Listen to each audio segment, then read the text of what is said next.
So now that we've given our motivating example, let's kind of take a step back and talk more broadly about some of the problems with using non-synchronized objects when you have multi-threaded programs. And we'll talk about some of the hazards and complexities that can arise when you try to do that.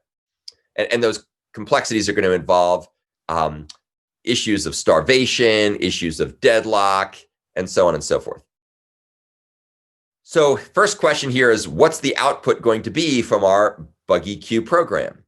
And you'll probably get different outputs depending on what execution environment you run it on, but it will likely do something like this. So in this particular case, we get a Java null pointer exception because we're trying to remove something from an empty BuggyQueue or from an empty list, which of course will cause chaos and insanity. You could have other problems. Maybe the program will hang, but whatever is the case, chances are you're not going to get the results that you're expecting or that you should have. Well, why is that? And the reason, of course, is that a linked list or an array list or whatever is intentionally not designed to be synchronized. If you go ahead and take a look at the documentation for linked list in Java, it'll say very clearly that this implementation is not synchronized. And therefore, if you have multiple threads that are making structural modifications to it somehow, which means adding or removing elements, that you have to have a synchronization mechanism provided externally because it's not part of the internal implementation. So thinking about this more broadly, what are some of the complexities that arise in concurrent programs in general? As you no doubt begin to notice, as we get more complicated examples, everything works great and very scalable on multi-core processors when you have correct code. But when you have incorrect code running on multiple core processors and multiple threads, things are a bit more difficult to develop, to debug, due to various inherent and accidental complexities. So one problem that we've talked about briefly before, but I'll go into a bit more detail here, is deadlock. And deadlock occurs when two or more competing actions wait for the other to finish, so neither one finishes. A simple example that we can see here is where we've got two threads and two locks. So we have thread T1 and thread T2, and we have lock L1 and lock L2. And thread T1 needs lock L2, but it owns lock L1, and thread T2 owns lock L2 and needs lock L1. And if they go ahead and grab the resources in that order, then we're going to have deadlock because each of them has something the other one wants, and they won't give it up in order to be able to let the other one make progress. So that's what we classically call deadlock. And deadlock is all too easy to run into in concurrent programs. In fact, if you think back when we were talking about reentrant locks, I gave you an example of a deadlock that could occur if you try to use non-reentrant locks in the context of an object-oriented framework that has callbacks. So you end up holding a lock and then calling back into the framework, in which case you deadlock on the lock that you're holding internal to the framework. So there's lots of different scenarios under which deadlock can occur. Another common problem you can run into with multi-threaded programs is so-called starvation, where a thread is perpetually denied the necessary resources to process its work. If you think back to our early discussions a number of weeks ago about Java thread, you may remember that each Java thread has a priority. And the priority is basically a non-negative integer, and higher values have higher priority.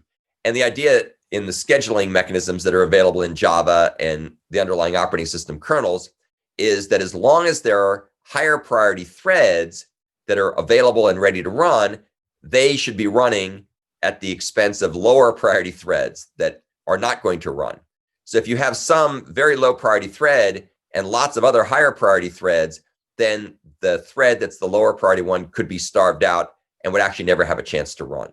So you have to be very careful of designing software that will not have starvation. Another problem we've talked about many times, and you will undoubtedly, you've actually probably incurred some of these problems in your B assignment solutions like 1B, 2B, and so on, where you forget to put the proper synchronizers or you use the synchronizers incorrectly, and therefore shared mutable state can be corrupted. And a race condition is basically a problem that arises when an application depends on the sequence or the timing of its threads to operate properly. And basically the bottom line here is you end up corrupting shared mutable state. Yet another common problem with concurrency and multi-threading is limitations with tools like debuggers, tools like code analyzers, and so on. And one of the challenges here is that the very act of trying to debug a multi-threaded program may change its behavior depending on where you set the breakpoints. So if you run the program without having debugging breakpoints enabled, then it may have the threads run in a particular order. And when you run it with debugging turned on, then all of a sudden the threads may run in a different order, which might either evoke or mask certain problems like race conditions or deadlocks and so on. So this is sometimes called a Heisenberg bug, where it's hard to figure out how you can change your program's state without modifying its behavior. So basically, the act of observing a system can sometimes alter its state in such a way that it either incurs bugs or masks their occurrence, both of which are frustrating things. Some of these complexities can be fixed by applying Java's built-in monitor object mechanisms.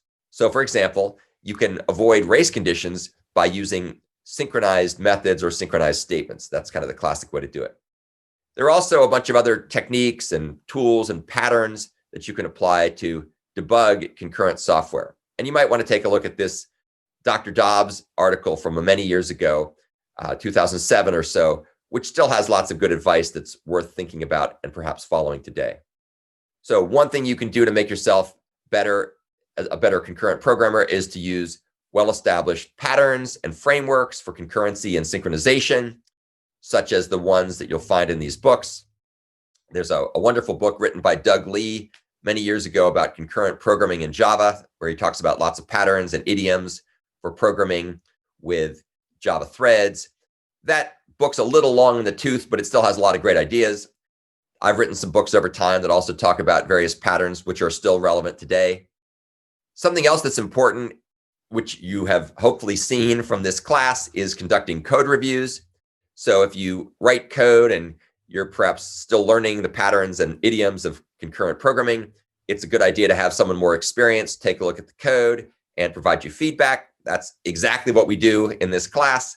So of course, we're giving you feedback on a number of different things. We're giving you feedback on how to program it correctly.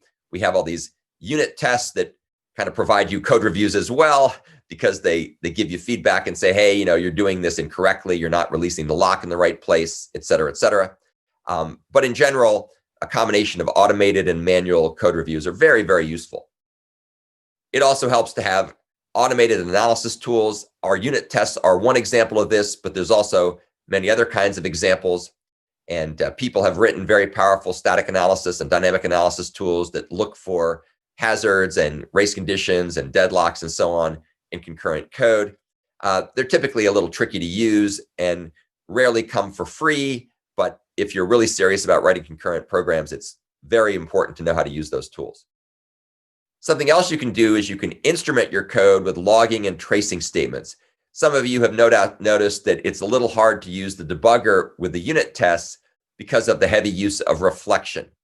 And that's just a property of using mocking-based unit tests. It's sometimes hard to step through the code because the mocking system is heavily using reflection. And so what looks like simple code to you is actually very complicated reflective code under the hood. So in that case, what you have to do is you have to fall back to logging and tracing to see what's going on. And you can take a look. I have a paper I wrote about this years ago that might be useful.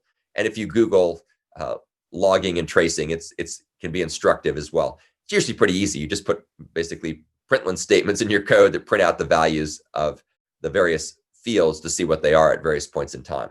And you also typically want to print the thread IDs of the threads where they're being called. So that's the end of the overview of our evaluation of the motivating example, which led to some other discussions about common problems in concurrent programs and some tips on how to avoid them. Honestly, the best way to do it is just to write a lot of concurrent programs and learn through the school of hard knocks what to do and get feedback from people who can give you some mentoring and guidance. And eventually you start to really get the hang of it.